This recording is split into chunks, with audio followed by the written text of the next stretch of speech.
Fala, povo! Bom com vocês? Atendendo a pedidos do pessoal nos comentários do último vídeo que eu publiquei, vamos fazer aqui um guia completo para que vocês entendam provas de ciclismo no geral, mas com foco nas grandes voltas.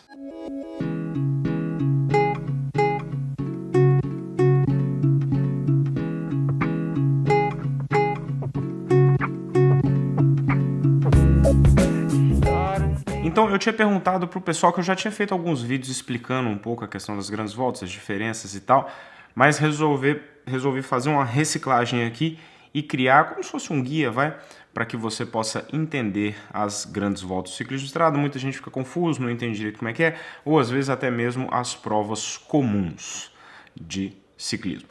Tá rolando o Giro de Itália, então vou usar algumas referências e algumas coisas do regulamento do Giro de Itália. Elas meio que se aplicam para as outras provas, mas existem algumas diferencinhas também, a gente vai abordando isso daqui. Vou tentar fazer com que o vídeo não fique longo demais, mas se ficar, aguenta aí. Primeiro, o que é uma grande volta? Existem 3 grandes voltas no calendário do ciclismo mundial. Você tem o Giro de Itália, que é o primeiro que está rolando agora, depois você tem o Tour de France e depois você tem a Volta da Espanha. Essas são as 3 grandes voltas. 3 grandes voltas são provas com 21 etapas, ou 20 etapas e um prólogo, ou 21 etapas e um prólogo. Às vezes isso varia um pouco de ano para ano. Mas, em tese, são 21 etapas ou 3 semanas de provas. Uma coisa que varia também são os dias de descanso. Às vezes você tem 2 dias de descanso, 3 dias de descanso, depende. Por exemplo, agora, nesse Giro de Itália, você teve 3 etapas em Israel. Aí você teve um dia de descanso, você teve depois a quarta, quinta aí pra frente, e aí você só foi ter um dia de descanso depois da 9ª etapa. Varia um pouco também. Existem as outras provas por estágio, que não são grandes voltas, mas aí você tem provas com 5 dias, 7 dias, 8 dias, enfim, também são provas por estágio. As regras são mais ou menos as mesmas, elas só não são consideradas grandes voltas porque elas não têm essa coisa de 3 semanas. Por exemplo, o Tour da Califórnia, que está rolando agora, que é uma prova de 1 semana. Então não é uma grande volta, mas é uma prova por estágio e tem mais ou menos as mesmas regras. Então, uma coisa que deixa muita gente confusa é como é que acontece a classificação geral. Porque no ciclismo existe uma separação muito grande da competição por tempo e da competição por pontos. A competição por tempo é o que define a classificação geral, ou seja, a pessoa que vai vencer a competição, que é considerado o campeão daquela competição, ou do Tour de France ou do Giro de Itália, é o cara que acumular o menor tempo durante todas as etapas. Então, na classificação geral, por exemplo, aqui, você está com o Simon Yates atualmente com 43 horas, 42 minutos e 38 minutos.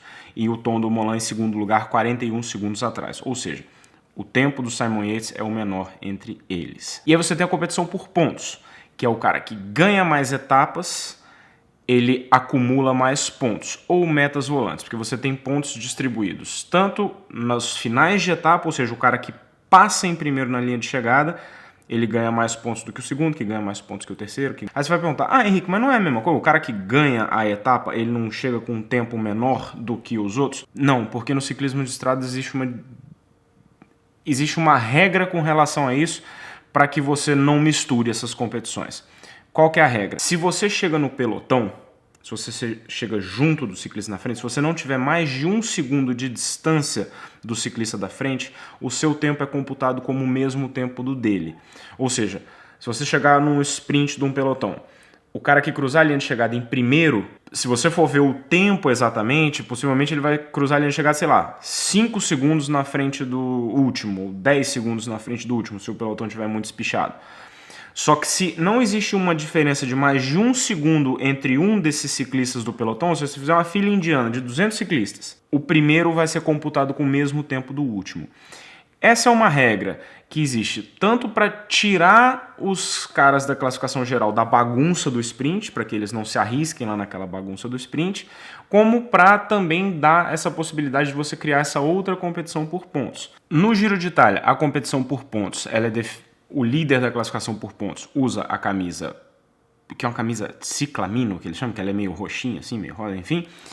No Tour de France é a camisa verde e na Volta da Espanha também é a camisa verde. E existe uma regra para, de novo, proteger os ciclistas da classificação geral, que é a regra dos últimos 3 km. Ou seja, numa etapa plana, numa etapa que possivelmente vai ter um sprint compacto, existe essa regra dos últimos 3 km. Se acontecer um tombo faltando menos de 3 km para o final, e algum ciclista ficar preso naquele tombo, o tempo dele vai ser computado com o mesmo tempo do cara que ganhar a etapa. Vamos supor que, sei lá, o Simon Yates está lá na frente do pelotão, rola uma queda, ele ficou para trás ali. Se essa queda acontecer com 3 km e 100 metros e ele não conseguir se reconectar ao pelotão, ele vai perder tempo. O tempo dele vai, na hora que ele cruzar a linha de chegada, esse vai ser o tempo dele. Se ele cair com 3 km 900, com 2 km 990 metros, o tempo dele vai ser computado igual o cara que está lá na frente. Mais uma vez, isso acontece para proteger os ciclistas da classificação geral e deixar os sprinters brigarem pelo sprint. Por isso que muita gente fica confuso. Pô, mas o cara não chegou na frente, ele chegou lá atrás do pelotão. Como é que o tempo dele está o mesmo? É por isso que eles computam o tempo da mesma forma. Então isso gera muita confusão. 4 camisas que geralmente tem numa grande volta. Por tempo, por pontos, por montanha. A classificação por montanha é mais ou menos como se fosse uma classificação por pontos, só que esses pontos, ao invés de eles estarem na linha de chegada e nas metas volantes, que existem metas volantes também, vamos supor, a prova tem 200 km, com 70 km é uma meta volante, ou seja, tem alguns pontos para serem disputados nessa meta volante. Quem cruzar aquela chegadinha primeiro ganha alguns pontos, logicamente que a quantidade maior de pontos está no final da etapa. E em alguns anos também existem as bonificações por tempo. Esse ano o Giro de Itália está com bonificação por tempo, mas não é todo ano, isso varia, ou seja, se você ganhar a etapa, você ganha 10 segundos de tempo na sua classificação geral. Ou se você ganhar uma meta volante, você ganha 3 segundos de tempo na sua classificação geral. Isso aconteceu esse ano com o Rohan Dennis. Na segunda etapa, ele ganhou uma meta volante e tomou a classificação geral do Tom Dumoulin, que estava 1 segundo só na frente dele por conta dessa variaçãozinha. Então, a classificação por montanha é uma classificação por pontos, mas ela acontece nas montanhas.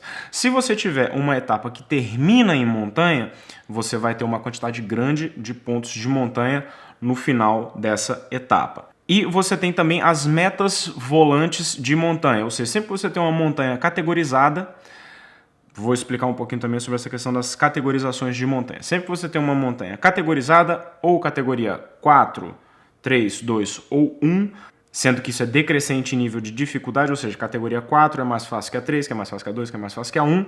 No Tour de France você tem as HCs, que são as montanhas fora de categoria. HC significa hors categoria, fora de categoria. No Giro de Itália você tem uma coisa que é o Cima Coppi. O Cima Coppi é só uma montanha, que esse ano é o Col della Finestre, que é a montanha mais alta que os ciclistas vão passar durante o Giro de Itália. Então essa é a montanha mais alta e aí ela tem uma premiação diferente, tem uma pontuação diferente e tal, mas é só uma montanha.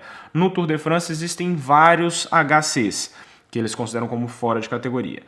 No Giro não, no Giro você só tem essas 4 categorias e um Cima Coppi. Ou seja, o cara que passar primeiro nessa meta de montanha ganha pontos de montanha. E você tem a camisa branca, que é a camisa da classificação geral para ciclistas jovens. No regulamento desse ano, todos os ciclistas que nasceram até dia 1º de janeiro de 1993, ou seja, que tenham até 25 anos, se você tiver 26 anos, você não pode mais participar da competição, ou seja, 25 anos. Se você for líder na classificação geral dos ciclistas até 25 anos, você ganha a camisa branca e você pode acumular a camisa. Se você tiver um cara de 23 anos, que você é o líder geral da prova e também o líder da camisa branca, você vai acumular as camisas.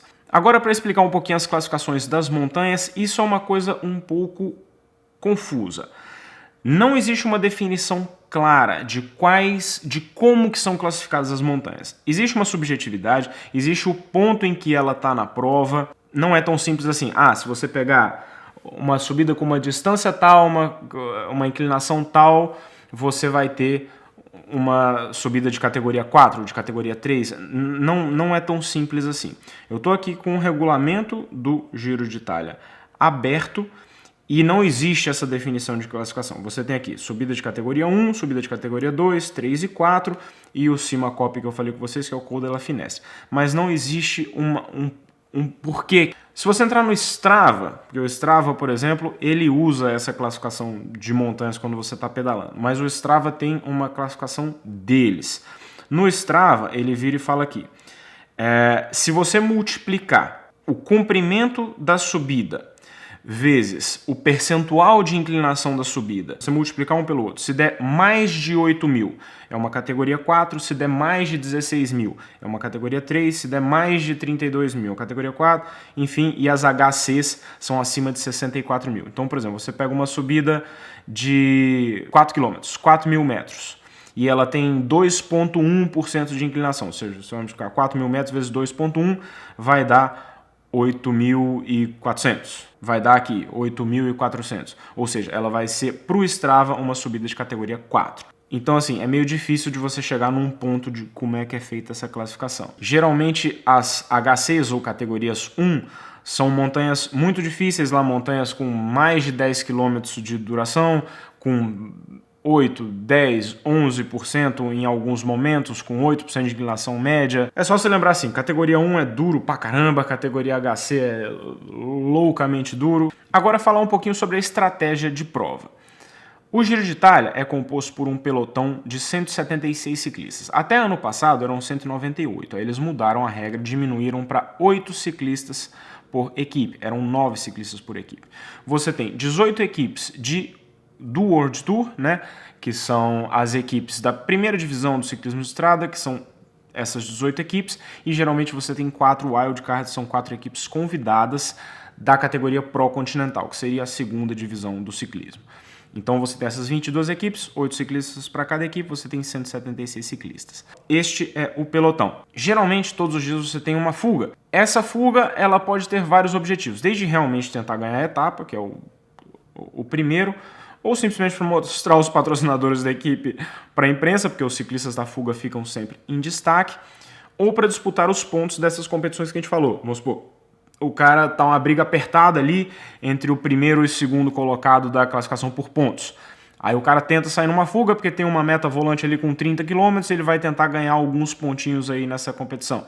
Também no caso das competições por montanha. Tem uma montanha logo no início da prova. Então, possivelmente, esse líder da classificação por montanhas, ele vai estar na fuga. Geralmente, os líderes de classificação de montanhas são rato de fuga, assim, porque você passa por várias montanhas durante o percurso, então você vai pegando os pontinhos dessas classificações. E a fuga, ela meio que define o ritmo do pelotão, porque o pelotão, ele vai controlando a fuga. Então, sei lá, a fuga abriu 4 minutos.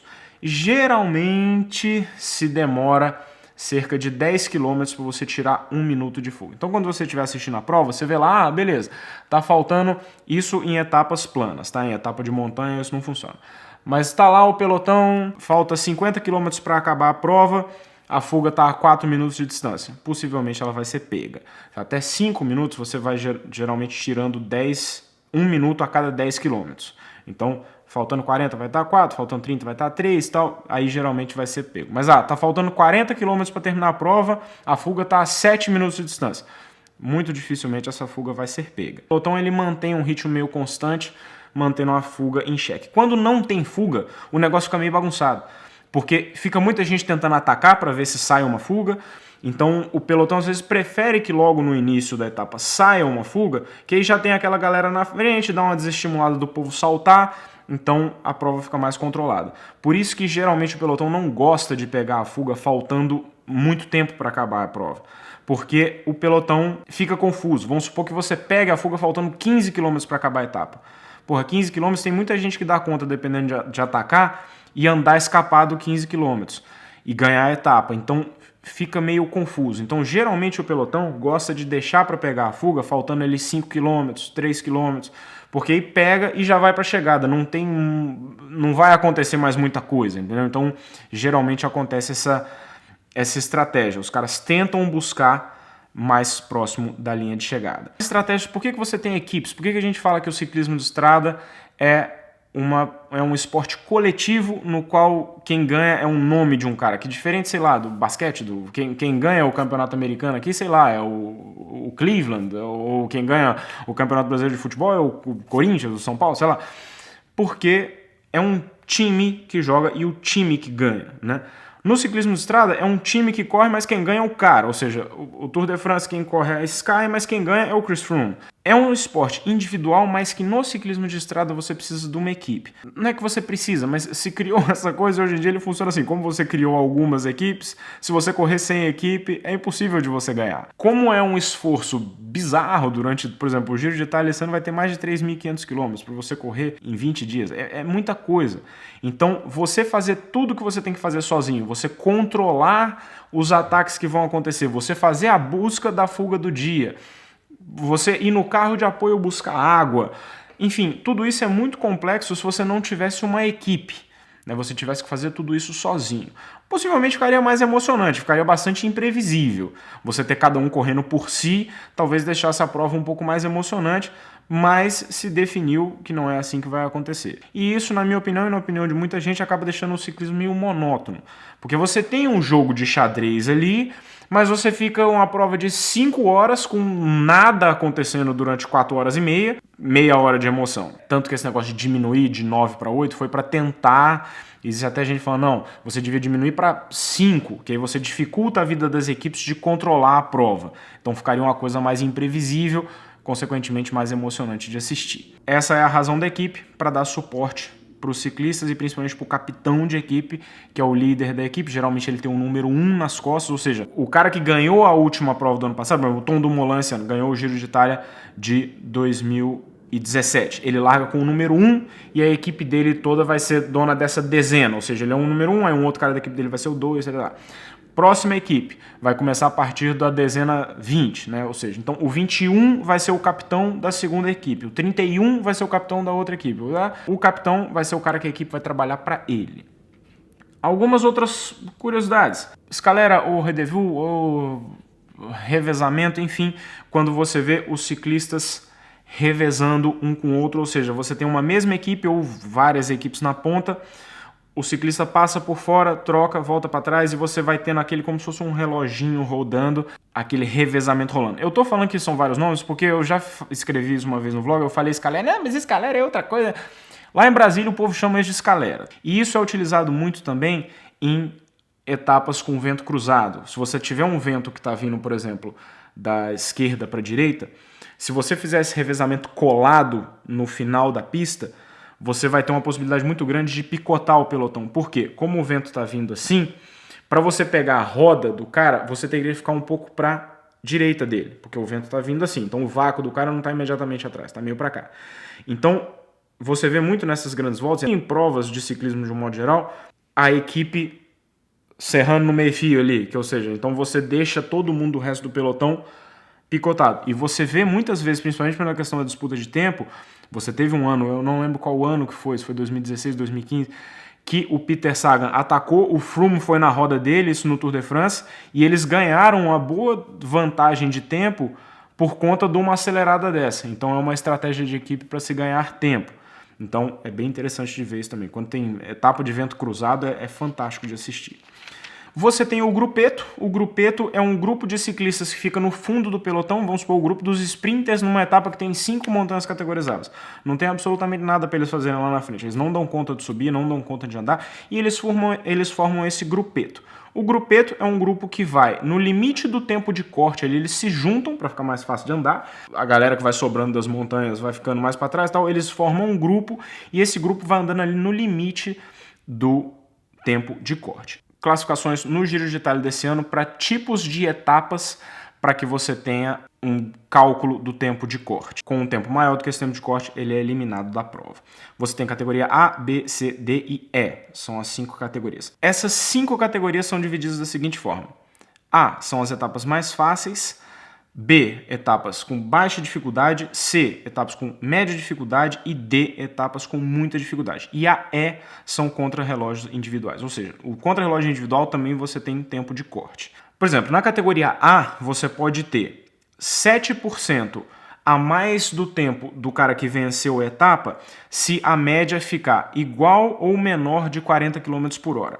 Você pode ter 8% se a média ficar entre 40 e 45 km por hora e 10% se a média passar de 45 km por hora. Nas etapas mais difíceis, por exemplo, nas etapas de categoria D, se a média ficar acima dos 34 km por hora de média, você vai pegar o tempo do primeiro mais 34%, que é muita coisa, mais de um terço do tempo total da etapa. E aí esse grupeto, que é o grupo dos sprinters lá, por exemplo, vai chegar na montanha, ele vai chegar quase 2 horas depois do cara que ganhou. Na etapa de 6 horas, 34% vai dar mais de 2 horas. Então você pode chegar até 2 horas depois que você ainda está na prova. Bom, pessoal, então esse vídeo ficou longo pra caramba e esse é um resumozão gigante de como funcionam as provas por etapas. É longo, é complexo, é difícil de você resumir toda essa informação porque são muitos detalhes, mas eu espero que isso tenha, de alguma forma, dado um norte aí para na hora que você estiver assistindo uma prova por estágios, para que você tenha um pouco de noção do que está acontecendo. As principais coisas que você tem que lembrar é essa questão das classificações por tempo, por pontos, por montanha e do ciclista jovem. Esse cálculo do tempo de que se você chegar dentro do pelotão você vai ter o mesmo tempo do primeiro e o tempo só vai contar a diferença se você tiver mais de 1 segundo de gap entre um ciclista e outro. E essa questão dos trabalhos de equipe, como é que funciona essa administração da fuga, como é que funciona esse trabalho da equipe para controlar o pelotão e para ajudar o capitão da equipe, que geralmente é o cara que vai lutar pela classificação geral. Espero que tenha sido útil esse vídeo para vocês. Se eu tiver deixado alguma coisa de fora, apesar de eu ter falado pra caramba aqui, deixe nos comentários de uma forma educada. Espero que tenham gostado. Like no vídeo, passadinha no Patreon para ver como é que faz para apoiar o canal. E link tá aqui embaixo. Comentários. E é isso aí. Valeu, galerinha. Abraço pra vocês. Tchau.